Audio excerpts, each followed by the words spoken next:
Lupino. Apparently, the Mad Rabbit had sold a peg.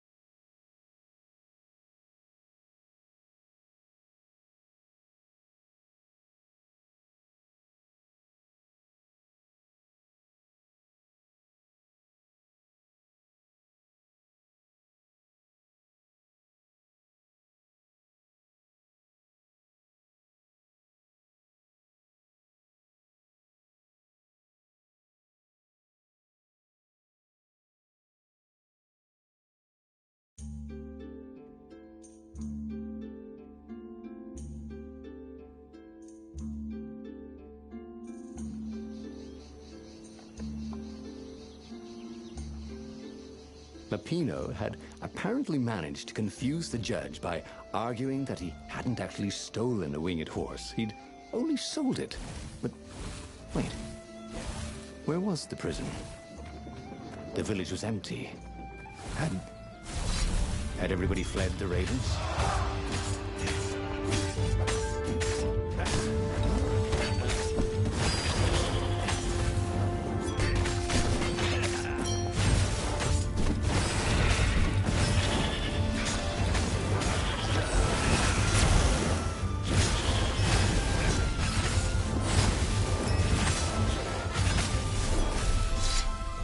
That was odd.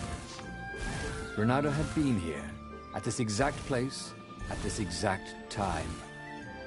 At this time, there were so many more ravens.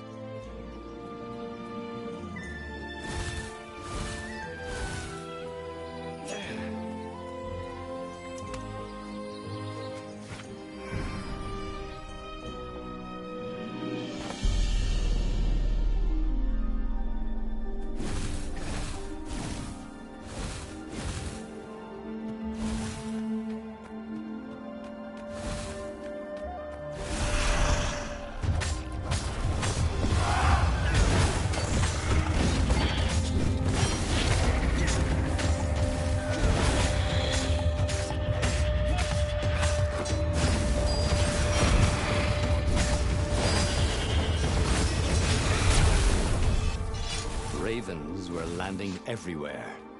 The advance guard. He'd better get moving. If they got to Lupino first, they'd eat him for breakfast. Or a snack. Ravens weren't picky. If they got hungry, they sometimes forgot to interrogate their prisoners. Even top spies like Lupino. Well, unless he really was a traitor, obviously. Then they'd probably pin a medal on his chest.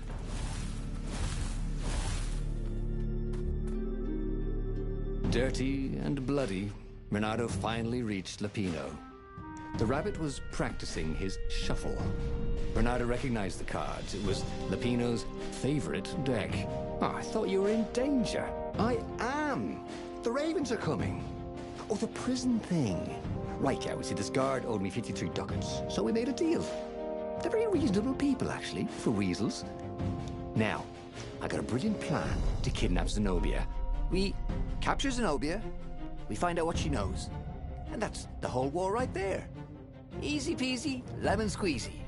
Capture the Emperor's greatest general, who also happened to be a deadly sorcerer and, oh, his only daughter? That would be worth it. On the other hand, he could still get to the core of the Sky Ripper, even if he couldn't get the whole thing. It must have great power.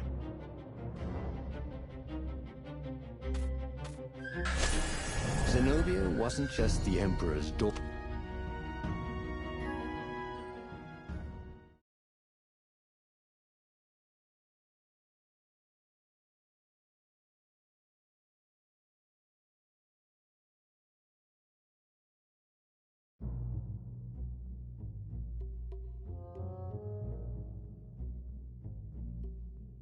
The city was already under Zenobia's control.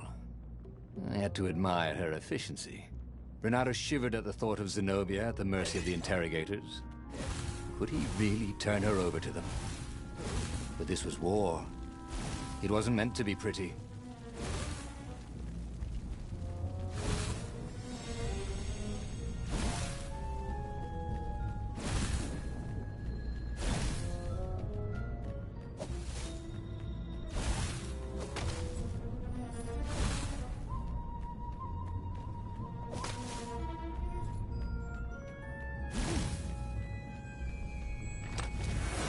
There were a lot of shiny, smooth, curved with leather, buckles, and kind of smelled, you know what? Never mind. Yes, there was also ore and other useful stuff. Let's focus on that, shall we?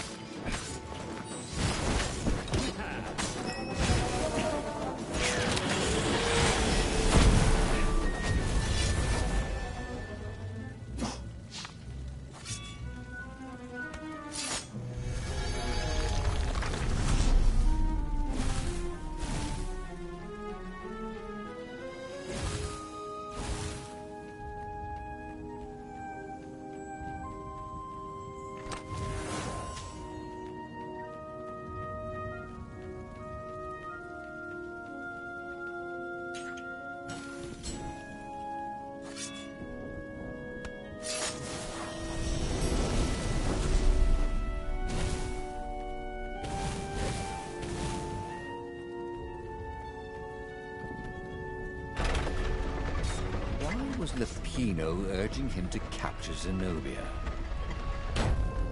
Obviously it was a trap. But you never knew how Lupino thought. Sometimes his plans were so convoluted they did the exact opposite to what Lupino wanted. Yeah, there must be some way to play on that, Leonardo thought.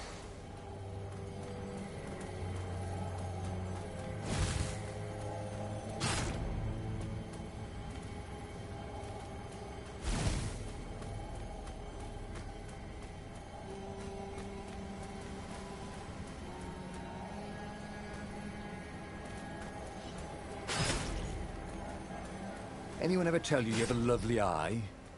No?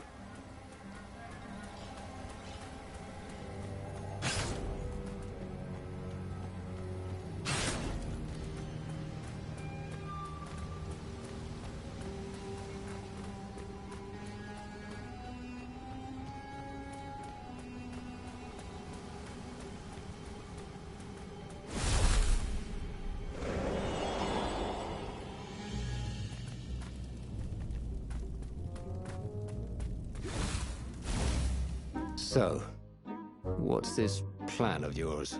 Use me as bait, said Lupino. And he outlined a slightly complicated plan that involved geese, a net, setting the Farfarer a little bit on fire, Lupino dressing as an old blind toad, and Reynardo hiding inside a monstrous watermelon. What could possibly go wrong? Thought Reynardo. Oh! Go ahead. I'm sure you know better, said Lupino.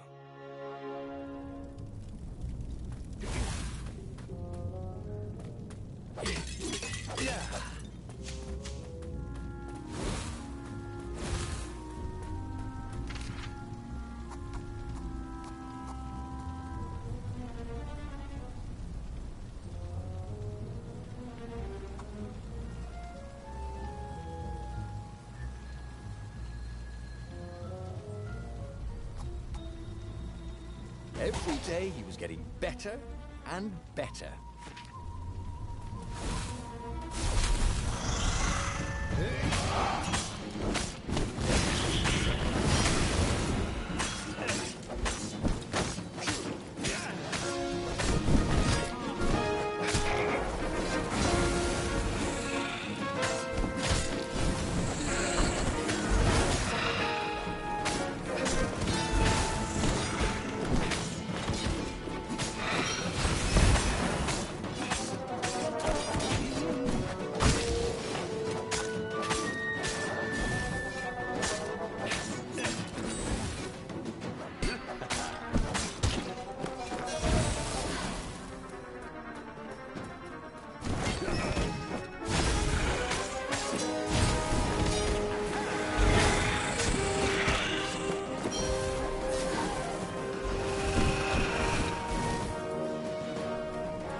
Renato slinked through Zenobia's ship, making no sound at all.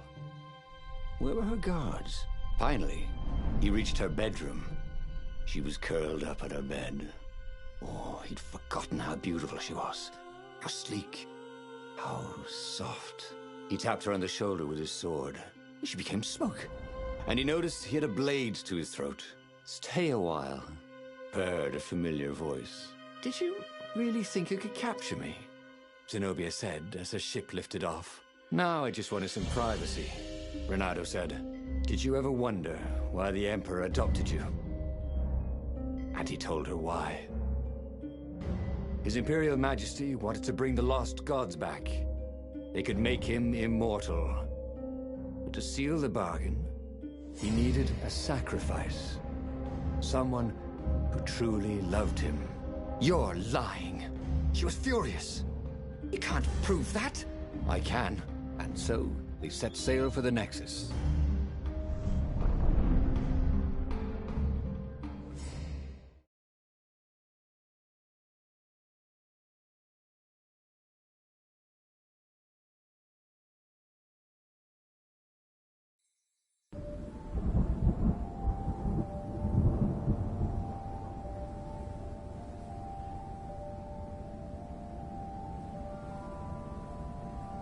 The scientists at the observatory have resurrected one of his victims.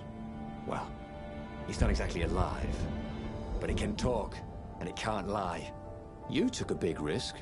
You know, I could just cast a spell to make you tell me where the rebel base is. And you wouldn't consider that cheating?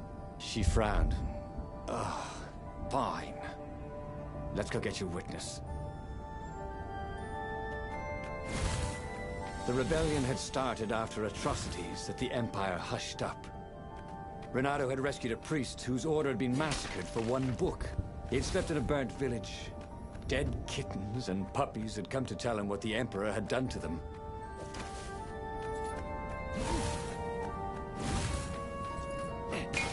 Renato could feel his wounds closing. Ooh, we hope nothing else closed up that wasn't supposed to.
She caught up with him.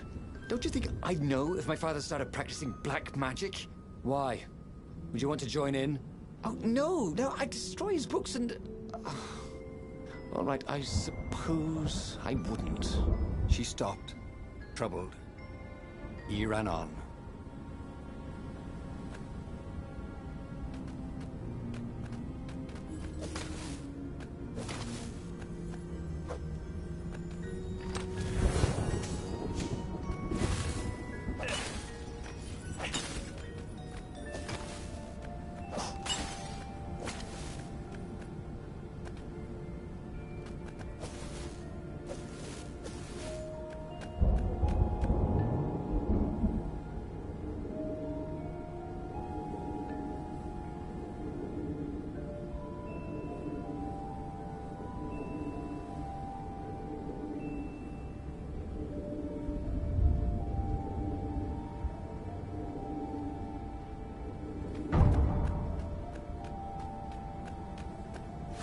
Bernardo had been searching for a way to save the rebellion. Lupino wanted to capture and interrogate Zenobia. But if he could show her proof of her father's madness, maybe she would join the rebellion.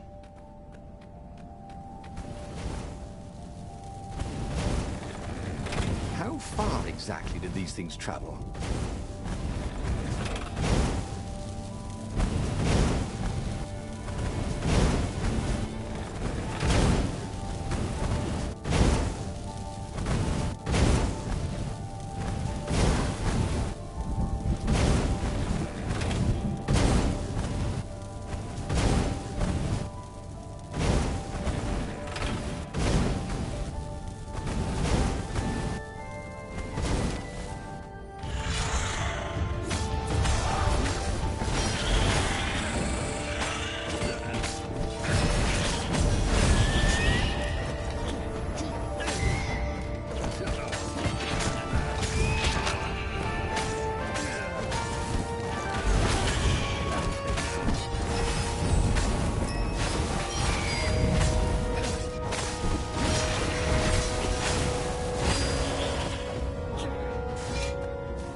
The observatory was a burning hulk.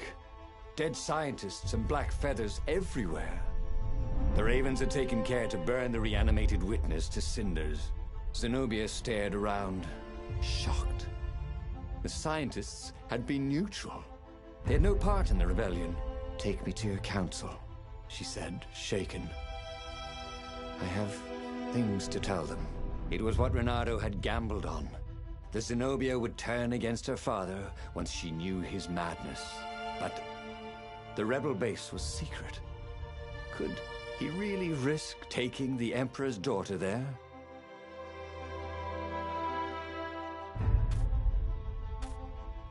Renato reached Lupino by Farspeaker Toad. No, we should take her to the base, Insisted Lupino. No, I don't trust her. Nobody changes sides that fast, said Renato. I better go to the base. Let them know you've got her, Lupino said. For some reason, Renato wasn't sure that was a good idea. Just meet me at the far side of the mountains. There's a shuttle here I can take. Always has to be your way, doesn't it? Said Lupino.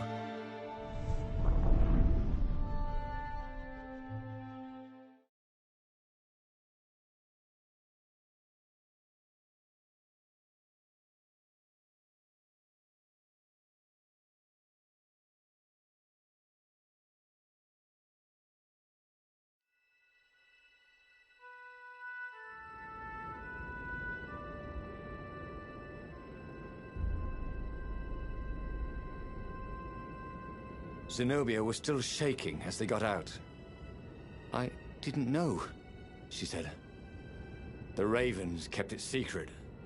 At first they sacrificed prisoners, then villages near the frontier, and then an orphanage. Kittens and puppies. Sometimes he'd come back to the palace and it was like there were glowing things behind his eyes. I was so busy. I'll clear a path for us, Renato told Zenobia, so the Ravens don't see you.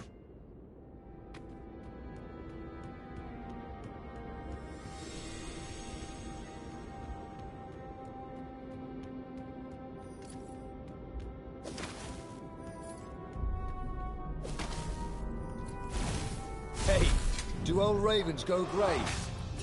You know what? Don't worry about it.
Renato had been to a dungeon once where all the chests had teeth and eyes.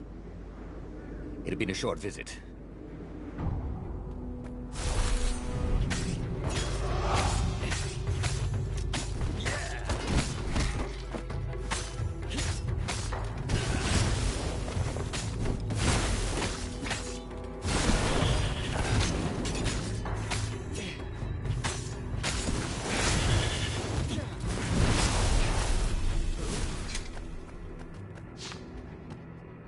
Zenobia came up as he massaged his sore arm.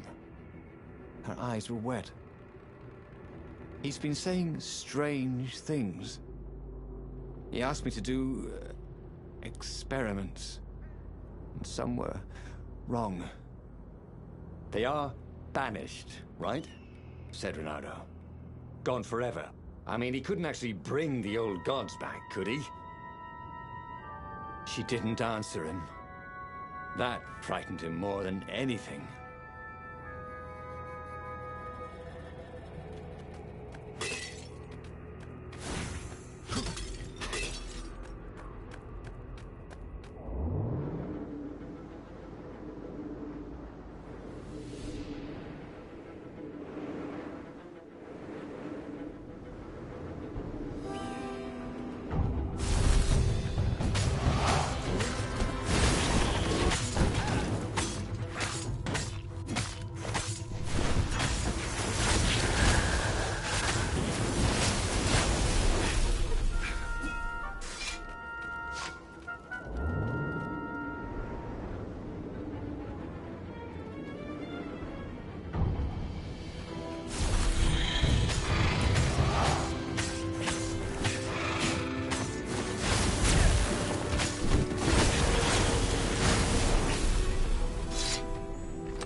Renato wondered if he should have taken Zenobia to the rebel base for real. Maybe she wasn't playing him after all. After the bleak talk about the Emperor's dark secret, he was regretting his suspicion.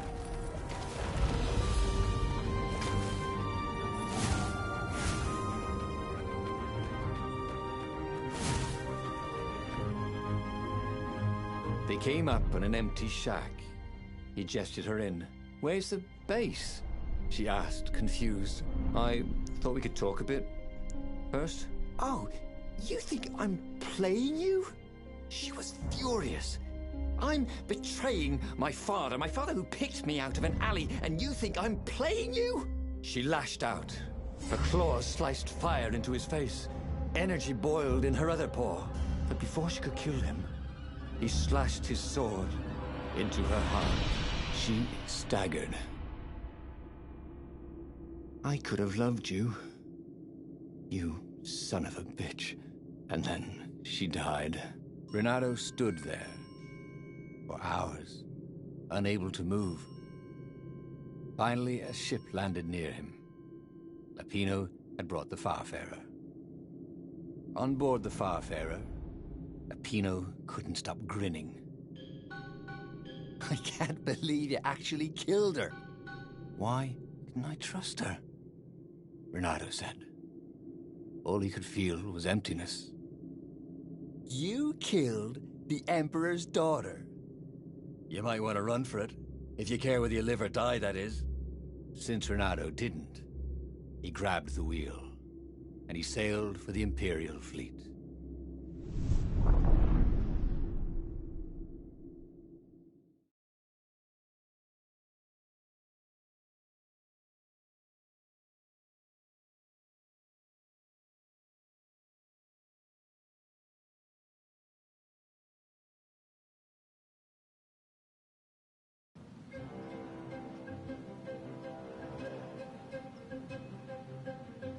Renato had never felt worse.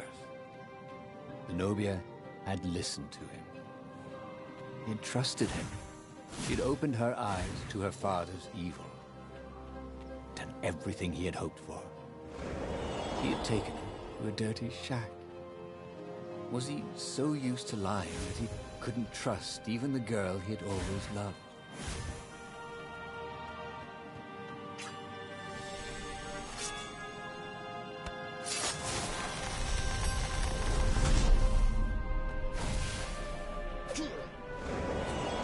There it was again.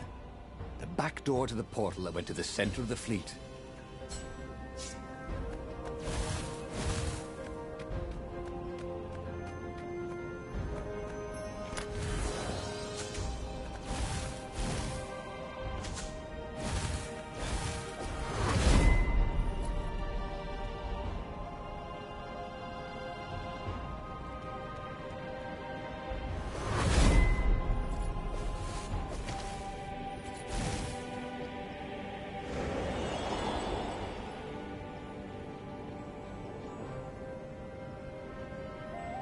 He could see the rebels reeling back as he plunged into the ranks of the Ravens.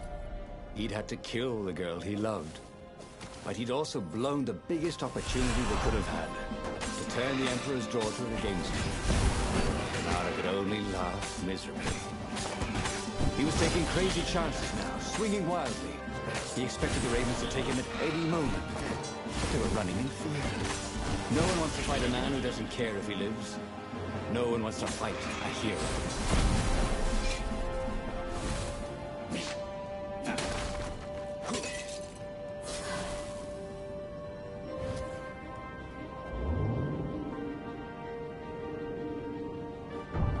You guys ever wonder why the Imperial Ravens are always hiring?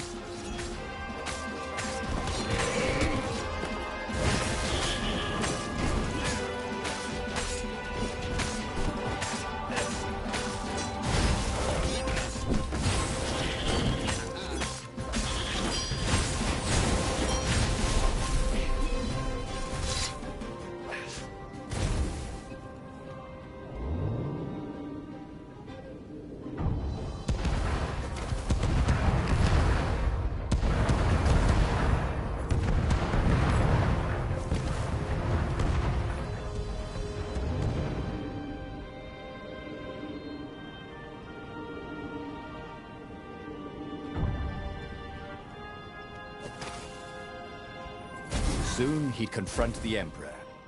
Again. This time, he'd make an end of it. He'd screwed up last time, but he had a good feeling about this time.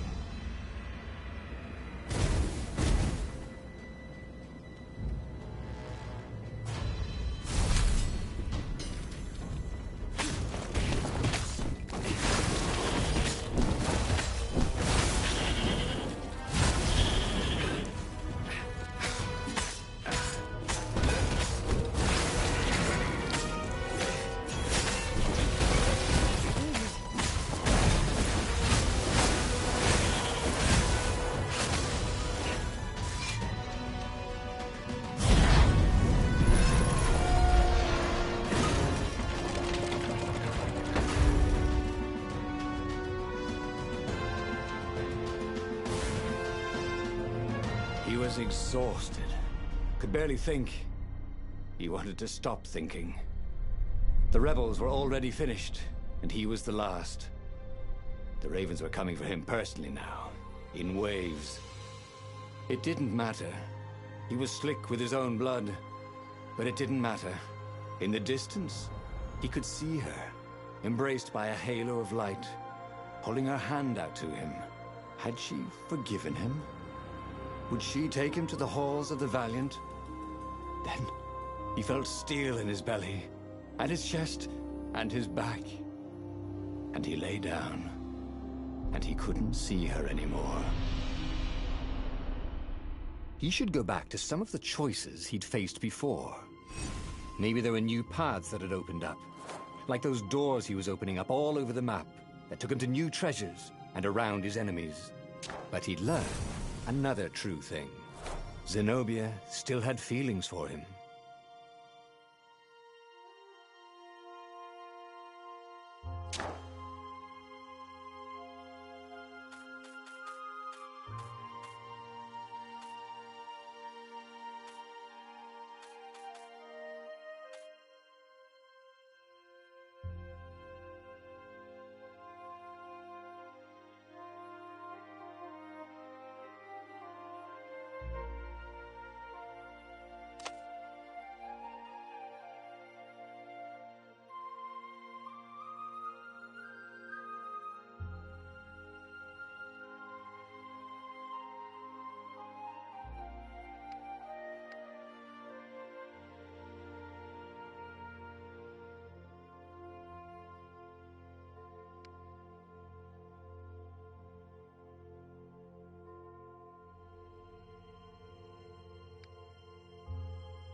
The book's pages fluttered to the beginning once again. Faster than before? And he fell. The clouds parted over the Isles of Boreas. It was time to choose. The rebellion was in trouble. Ravens were scouting for the secret rebel base. They needed a game changer. Pieces of the Sky Ripper had surfaced. Bernardo knew that using it could go catastrophically wrong. But he was sure he could figure out how to use it safely. Also, a temple had risen out of empty desert. The Iblis stone was hidden there. It was a dangerous artifact. It could corrupt its user into a bloodthirsty monster. Maybe he could find a way to use it, to take its power without surrendering to its wickedness. And also, his old friend Lupino needed rescuing. Of course, Bernardo had a pretty strong suspicion that Lupino had betrayed the rebellion, and he had a gut feeling that he needed to use that to his advantage.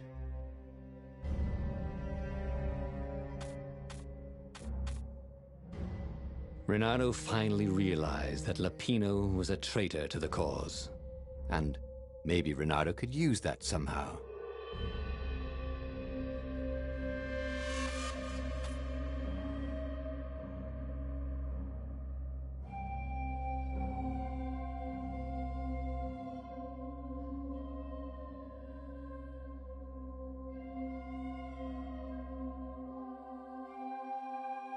Renato couldn't quite put his paw on when he'd realized Lapino was working for the Empire.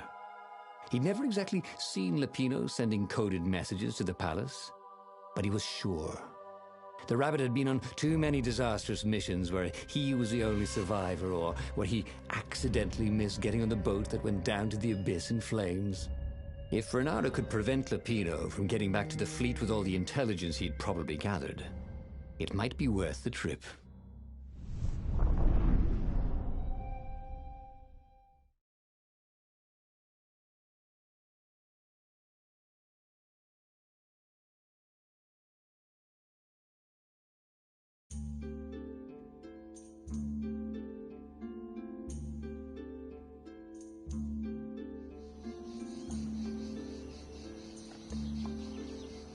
How had they come to this? They'd been on so many adventures together. Lapino had talked Renato out of prison at least 4 times, and Renato had rescued Lapino from at least 2 lynch mobs.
Felt that the rabbit resented him.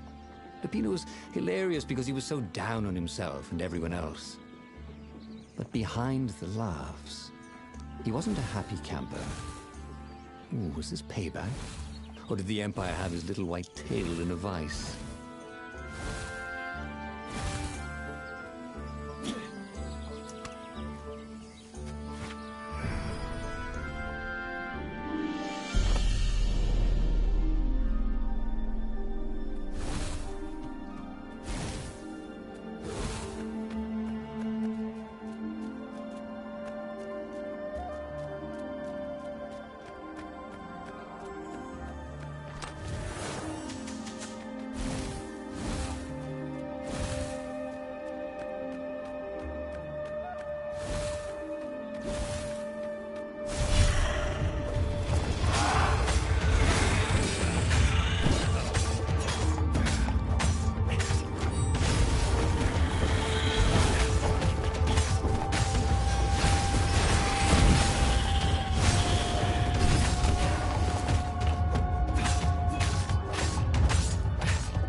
Ravens were landing everywhere from dropships. He'd better get moving. If they got to Lapino first, the rabbit would give the Empire all the intelligence he'd been stealing from the rebellion, and they'd probably give him a medal. He'd have to be very careful about how he played Lapino. At the slightest hint of danger, the mad rabbit would take off like a rabbit.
bloody and exhausted, Renato finally reached Lupino. The rabbit was practicing shuffling his favorite deck. Now that he knew what the rabbit was, there were a few things about him that Renato didn't find so amusing anymore. You sent me an urgent message saying that you're in danger. Oh, I am. The ravens are coming. Now, I got a clever plan to kidnap Zenobia. Renato wanted to clap shackles on the rabbit and shout, "You're a traitor, and I'm not falling for it." But if there was one thing Renato was sure of, it was that the core of the Sky Ripper was dangerous mostly to its user. If he could put it in the Emperor's hands, old Isengrim III might blow himself and his fleet up with it. Yes, that was it.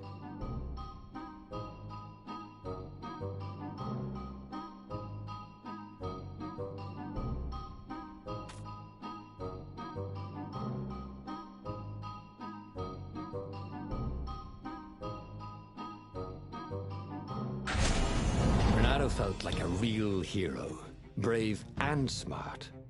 He told the rabbit all about the Sky Ripper's God's Eye core. "I'll go get the core while you attack Zenobia," he told the rabbit. "Oh, wait, I've an even better idea. I'll get the core and you attack Zenobia," said the rabbit. "Right, yeah, that is better," agreed Renato. Perfect. The traitor would make sure the Emperor got the core. Now Renato just needed the Emperor to use the core. If he could only get something that the Emperor wanted very badly. Zenobia. He could save her and bait the Emperor at the same time.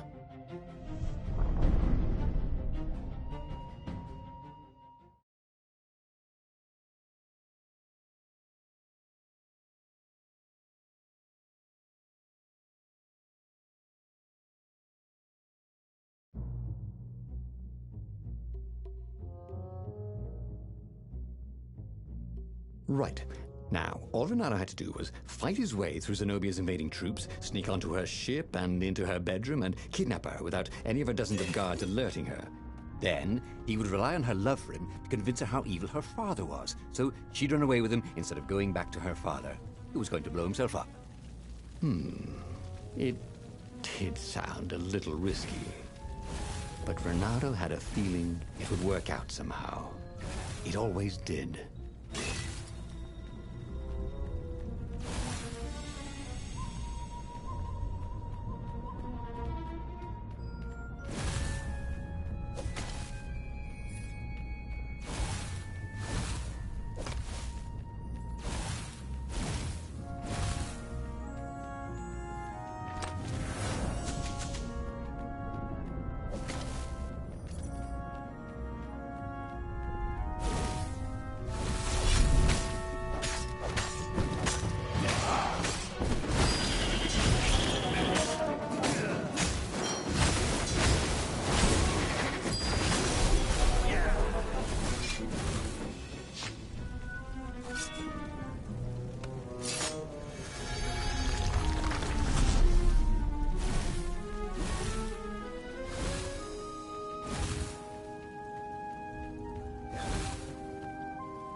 Gogglers. Renato hated gogglers. It was almost impossible to sneak past them. If one didn't spot you, another one would.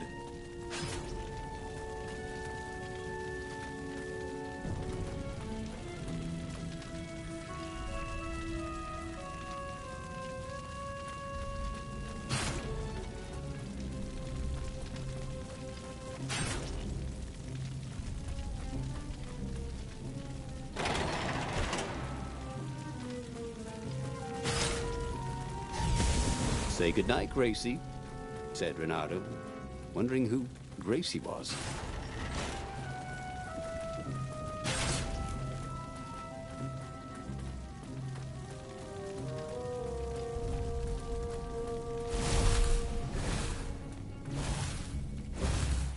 Renato was halfway to Zenobia's encampment when Lupino showed up. He was disheveled and distraught. "They jumped us. I barely got away. Oh, they got the core." Oh, it was all going according to plan, thought Renato. Now he just needed Zenobia on his side. Yes, that was even better. The Iblis Stone. Zenobia could get it. And then the Emperor would have to pursue them. Wait. No. The gem would corrupt anyone. Even her. That's it, he thought. Even Lupino. Even though Lupino was already a traitor. It would turn him against his secret master, the Emperor. He would try to make himself Emperor. And the Emperor would have to defend himself with the core. Boom. He was a super genius.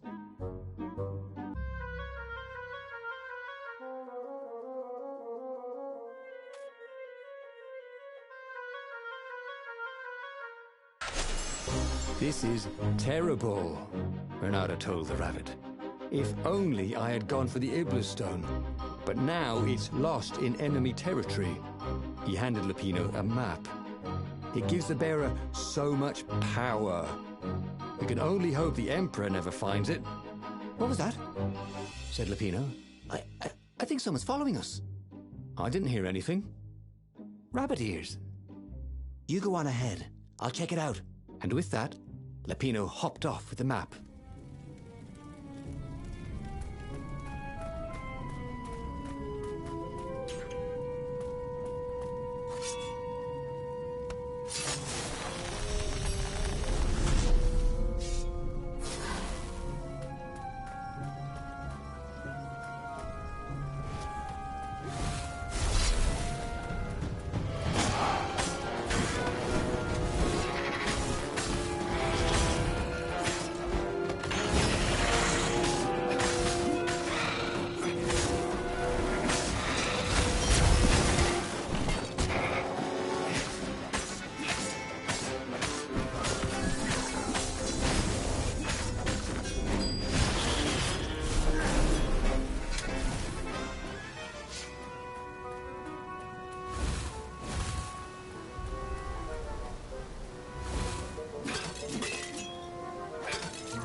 Renato slinked through Zenobia's ship, making no sound at all. She was curled up on her bed. He'd forgotten how beautiful she was, how sleek, how soft. He tapped her on the shoulder with his sword. She was made of smoke, and he noticed he had a very solid blade to his throat. Did you really think you could capture me? Purred a familiar voice. I just wanted to chat, said Renato. Did you ever wonder why the Emperor adopted you? He needs a sacrifice, someone who truly loves him, to make a bargain with the lost gods. That's a vicious lie. He wants to bring them back. Oh, that's crazy. Why would anyone... They could make him immortal. An eater of souls. And with that, her eyes widened. She understood. Renato told her how he had rescued a priest whose order had been massacred. How he had slept in a burnt village. At midnight, the Emperor's victims had come to him in his dreams to tell him of the hideous eldritch rituals they'd been sacrificed in. He could still see those kittens and puppies. Their wide, sad eyes, their moist noses. You can't prove that. I've got a witness at the observatory.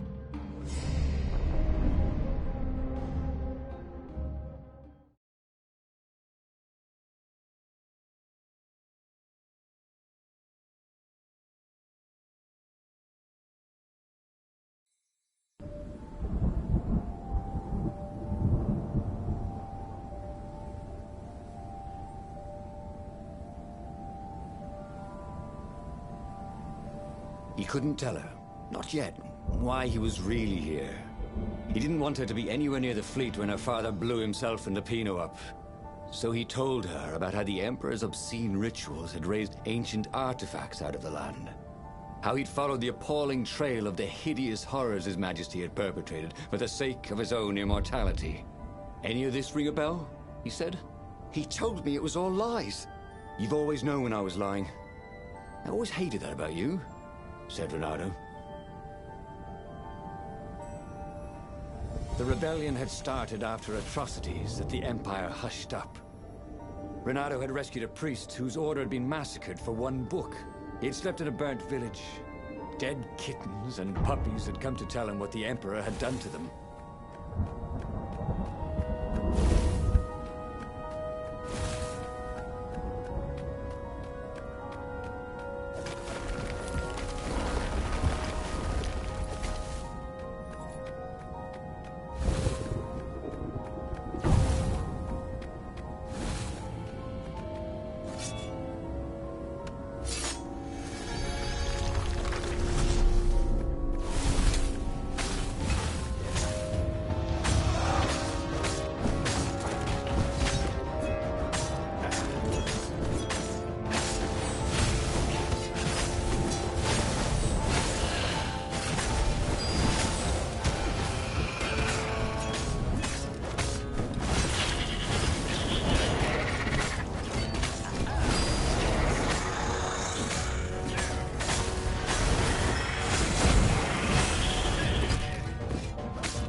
This one contained nothing but unmatched gloves. And something more useful. Don't you think I'd know if my father started practicing black magic? Why? Would you join in? No! I'd destroy his books and I'd... Okay, you're not completely wrong. They've resurrected one of his victims. Well, look, I mean, look, it's not exactly alive, but it can talk. A true witness, she said.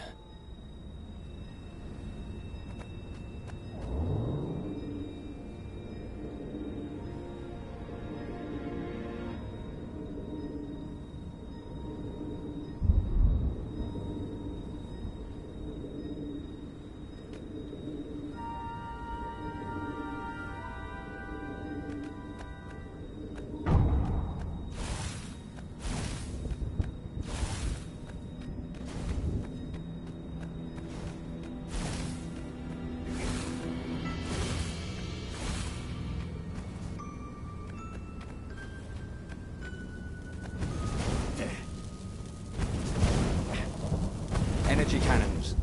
The last argument of kings.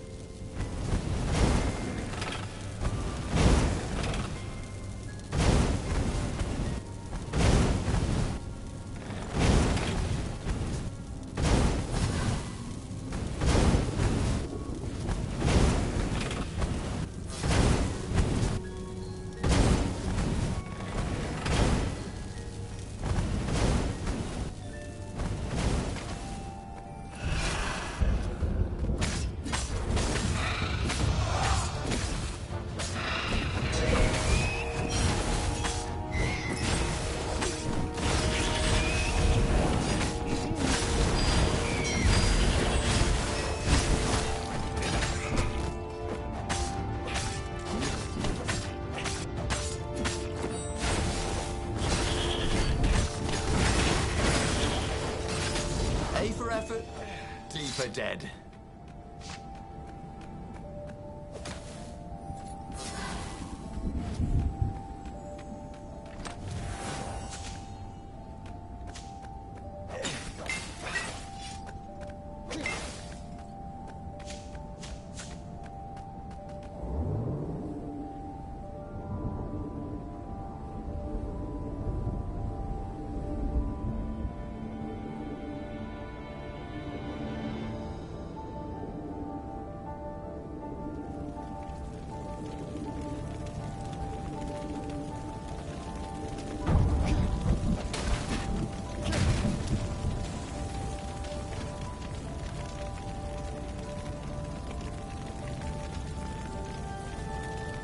The observatory was a burning hulk. Dead scientists and black feathers everywhere. The Ravens had taken special care to burn the reanimated witness to cinders. Zenobia stared at the carnage. He didn't want me to hear the witness, did he? I guess not. What's your plan? She asked. So, Renato explained his brilliant gambit. Sending Lupino to get the Iblis Stone, become super powerful and corrupted, provoke the Emperor into using the core against him, thus blowing up both of them, and hopefully the fleet too. Let me visit your council, she said, shaken. I want to help. Could he really trust her?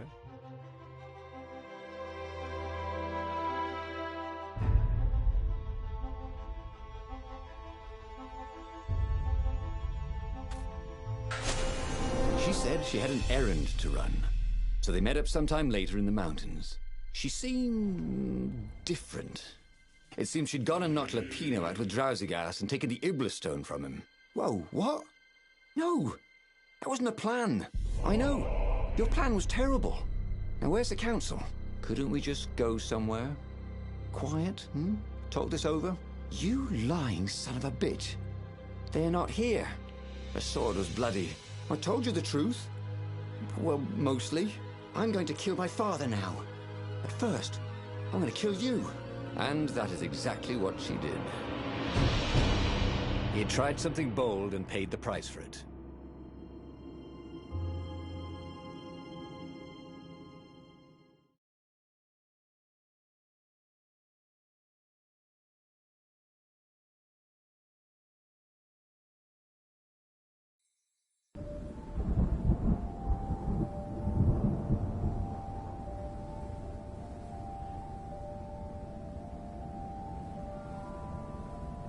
He couldn't tell her, not yet, why he was really here. He didn't want her to be anywhere near the fleet when her father blew himself and Lupino up. So he told her about how the Emperor's obscene rituals had raised ancient artifacts out of the land.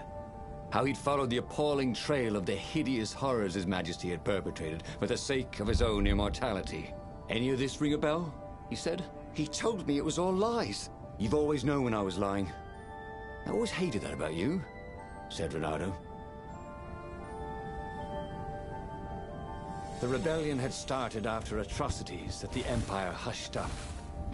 Renato had rescued a priest whose order had been massacred for one book. He had slept in a burnt village. Dead kittens and puppies had come to tell him what the Emperor had done to them.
Wished that somebody had been watching.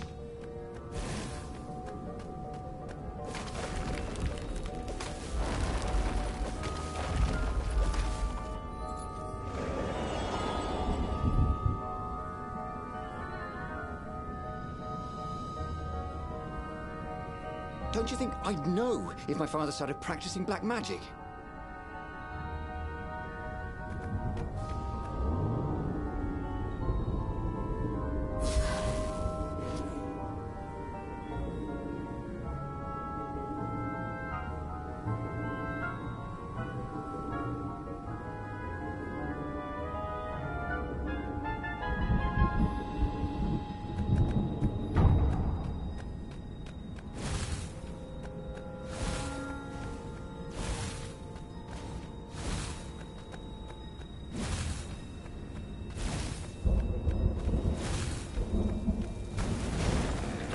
If he was a weapons engineer, Renato would make the cannonballs go much faster.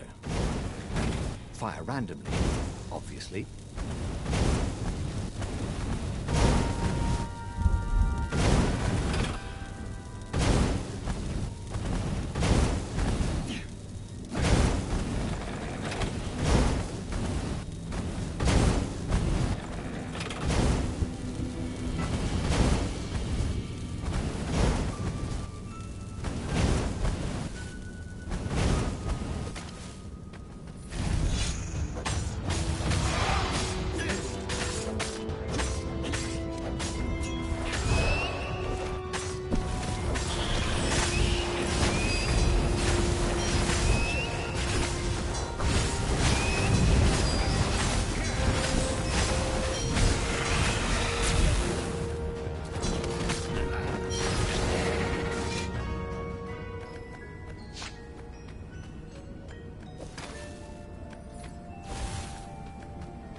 observatory was a burning hulk.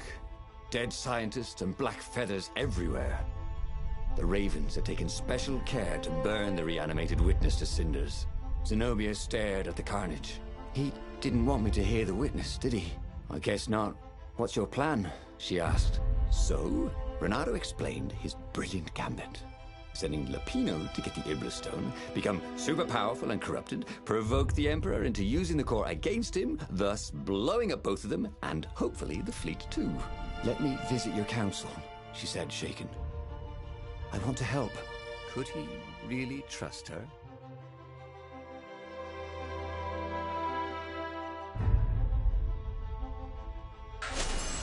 He'd done it. He'd made Zenobia see how evil her father really was. He wished she didn't feel this urge to join in the rebellion. After all, he'd taken care of the Emperor, right? Yeah, but she'd always been conscientious like that. She told him she had to go somewhere first. So Renato gave her the location of the secret base, and they agreed to meet in the ruins. He had a very good feeling about this.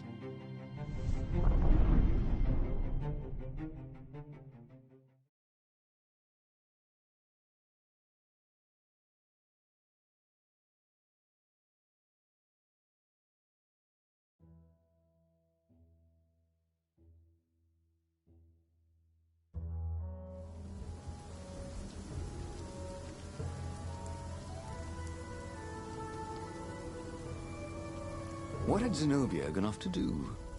What was more important than meeting the Rebel Council? Had he made a mistake, sending her to the ruins? No. He knew they could trust each other. He could trust her because she never broke her word. And she could trust him because she could see right through him. Well, she'd probably be there well before him. She at least didn't have to fight her way through rainstorms of ravens.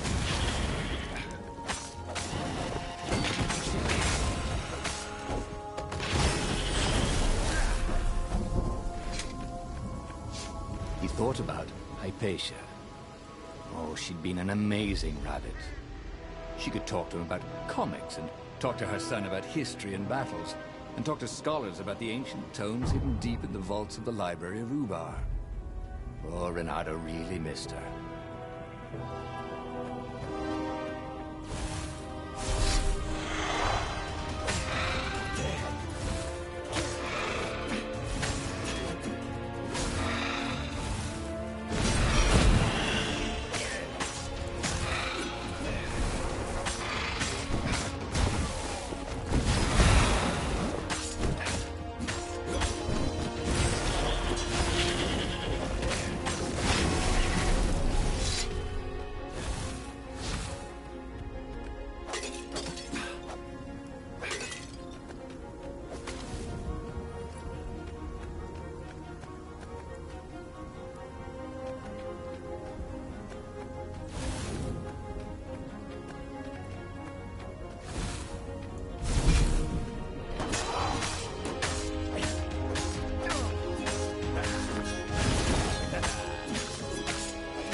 As he came around the bend, there was Lupino, unconscious on the side of the path. And Renato could smell a familiar, sweet, smoky scent. Who? Zenobia. It had to be. She never used a combat spell when she could use drowsy gas. That meant she had the Iblistone. What would it do to her? She hated her father now. She'd kill him for sure. The council wouldn't mind if she killed the Emperor, but murdering her father would destroy her. He had to get to whatever ledge she was on and talk her down from it.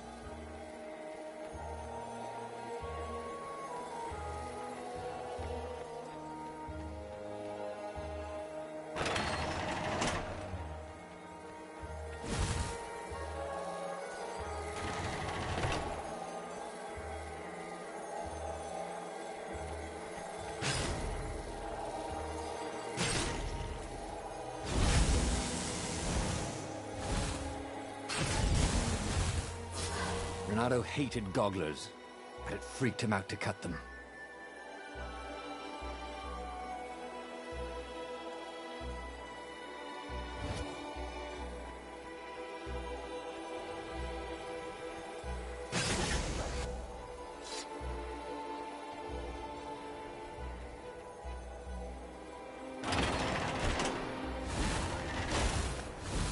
The long stairs. So he was close to the rebel base. Nothing was on fire.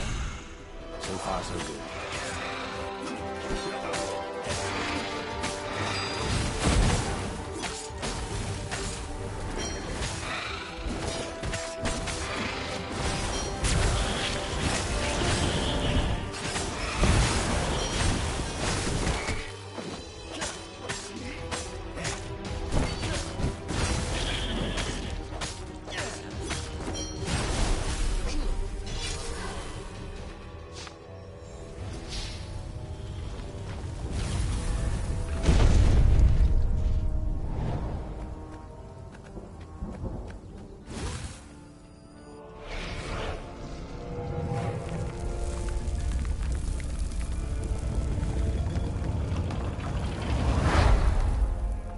Everyone in the council chamber was dead. Zenobia stood shivering in the courtyard, drenched in blood. Why? He managed. They started arguing with me. I lost my temper and I wanted their blood. Well, not me. The stone did. Why did you take it from Lupino? I had a plan. You had a stupid plan, she said. I'm going to go kill my father now. No, you can't. You'll just take his place. You'll become worse than him. Get out of my way, or I'll kill you too.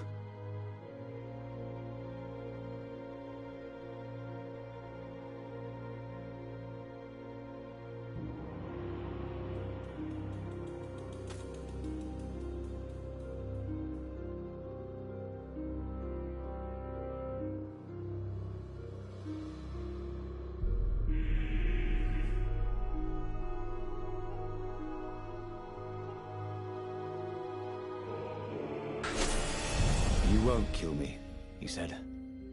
And I won't let you kill the Emperor. Enraged, she raised the sword. You hate him too? He could sense the Iblis stone, yearning for his death. But she didn't strike. If you kill him, he'll destroy you. I know you. Shut up! She shouted, her sword trembling. I won't lose you again. Not for anything. Get away from me, he said, and he was very close. I can't lose you again. And he was in reach of her sword now. I hate him! I hate you too! I love you, he said for the very first time. And then she was weeping. He was holding her.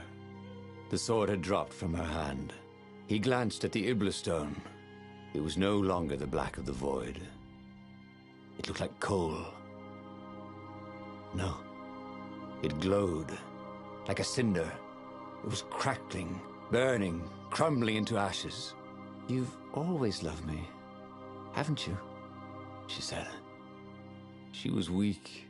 The stone had taken so much from her. Always, he said. She staggered as he helped her up. Let me take you away. Where? The island of Avalon. The sisters will heal you. He'll follow us. Then we need the Farfarer, the fastest ship in the Empire.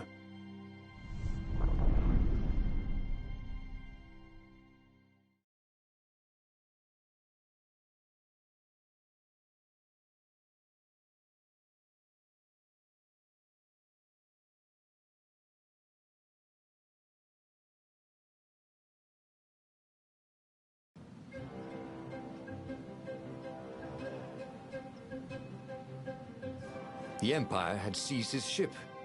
They'd have to take it back.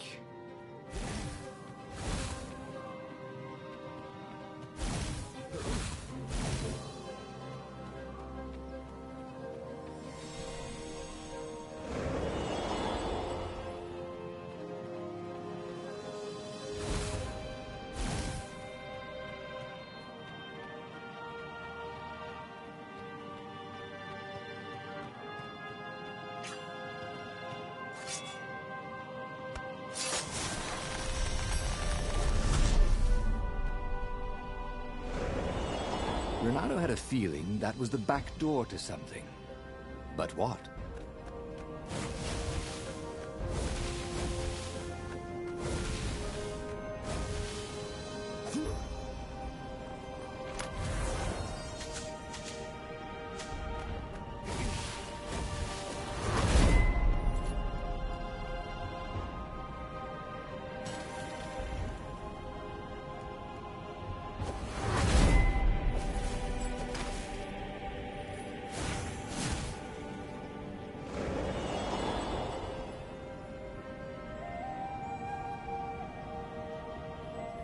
And there it was, his beautiful skycraft, the Farfarer.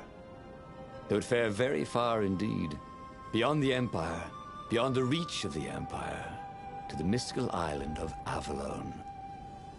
He didn't know exactly where it was, but he knew he could find it.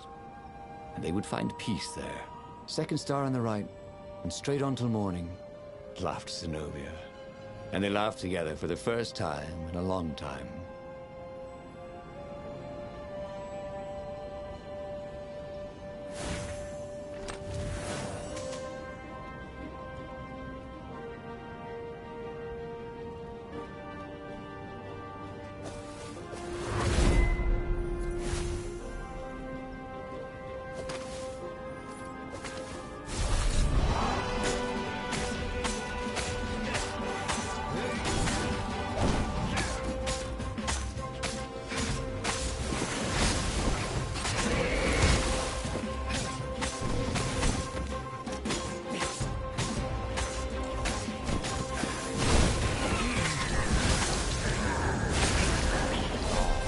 Have to stop.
But they did not go unnoticed.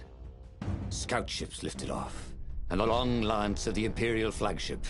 Bernardo turned downwind to gain speed. The Raven ships could pursue, but they couldn't close. The Farspeaker croaked, "You return her and live!" "Go sacrifice yourself," yelled Bernardo. "Then you won't have her either." On the flagship, the Emperor was readying some arcane weapon. It couldn't be. It was the core. A devastating beam lanced out of the flagship. Bernardo zigzagged wildly to keep the Farfair out of it. Now the Raven scout ships were closing the distance, and the beam was getting closer too. Then came a blinding flash, and the air was searingly hot all around him. There was a thunderous, deafening roar. He could smell burnt oak and burnt feathers and burnt flesh. But when he could hear and see again, they were alive and unhurt. And they were alone in the sky. Zenobia embraced him. They had done it. Through luck and through love, they had won the war. "Avalon, here we come," he said as he held her arms wide in the prow of the boat and let her feel its speed. "Maybe the real Avalon is wherever we're together," she said. And so, after a bit of an argument, Bernardo and Zenobia went to one of the two Avalons.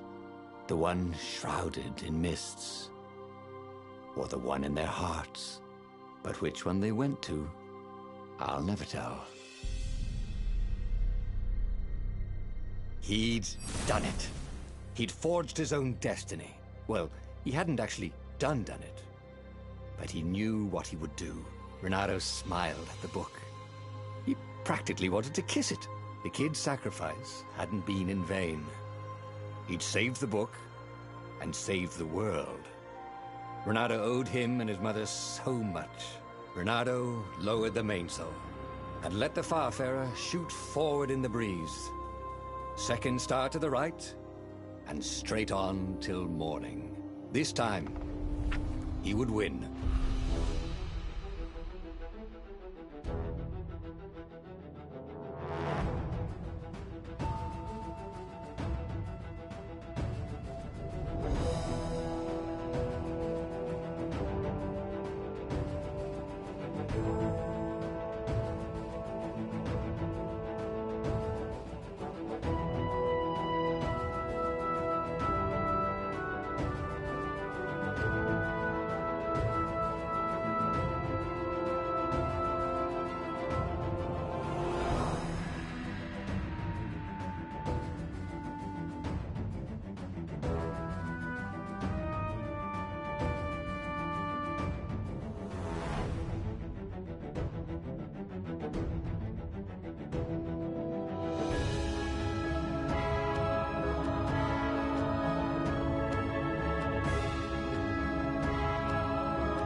The clouds parted over the Isles of Boreas.